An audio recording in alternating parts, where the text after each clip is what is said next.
দীর্ঘদিনের গুঞ্জন আর নীরব ইঙ্গিতের পর আবারও নতুন করে উত্তাল বিনোদন দুনিয়া। প্রেম থেকে বাগদান, আর বাগদান থেকে বিয়ের পথে কি সত্যি আরও এক ধাপ এগোলেন রাশমিকা মান্দানা ও বিজয় দেবরাকোন্ডা? সাম্প্রতিক খবর ঘিরে এই প্রশ্নই ঘুরপাক খাচ্ছে ভক্তদের মনে। গেল বছরের অক্টোবরে রাশমিকার হাতে আংটির ঝলক আর বিজয়ের আঙ্গুলে সোনালি রিং, এই দুই দৃশ্যই নতুন করে আগুনে ঘি ঢেলে দেয়। নেট দুনিয়ায় শুরু হয় জল্পনা, বাস্তব জীবনেও কি গার্লফ্রেন্ড থেকে ফিয়ন্সে হয়ে গেছেন রাশমিকা?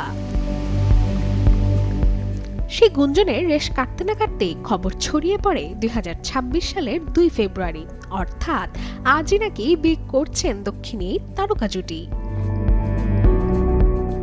গুঞ্জন আরো জোরালো হয় যখন এক ইনফ্লুয়েন্সার রাজধানীর উদয়পুরে একটি ঐতিহ্যবাহী প্রাসাদে বিয়ের মতো সাজসজ্জার ভিডিও শেয়ার করেন। দাবি করা হয় সেটি নাকি বিজয় রাশমিকার ডেস্টিনেশন ওয়েডিং ভেন্যু। মুহূর্তেই ভাইরাল হয়ে যায় ভিডিওটি, আর শুরু হয় নতুন করে জল্পনার।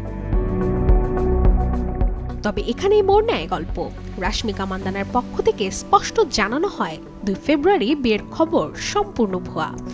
অভিনেত্রীর প্রতিনিধি গণমাধ্যমকে নিশ্চিত করেন এই মুহূর্তে এমন কোনো বিয়ের পরিকল্পনা নেই তাদের। রাশমিকা নিজেও ইঙ্গিত দেন ব্যক্তিগত জীবন নিয়ে কথা বলবেন সময় এলে। এর আগেও গোপন বাগদানের খবর ঘিরেছিল নানা জল্পনা কল্পনার। গত বছরের অক্টোবরে হায়দ্রাবাদের জুবিলি হিলসে বিজয়ের বাসভবনে নাকি ঘরোয়া আয়োজনে আংটি বদল করেন এই দুজন। পরিবারের ঘনিষ্ঠ সদস্য ও বন্ধুদের উপস্থিতিতে হওয়া সেই অনুষ্ঠানের পরই বিজয়কে বাবা মা ও ভাইকে নিয়ে সাইবাবা আশ্রমে যেতে দেখা যায়।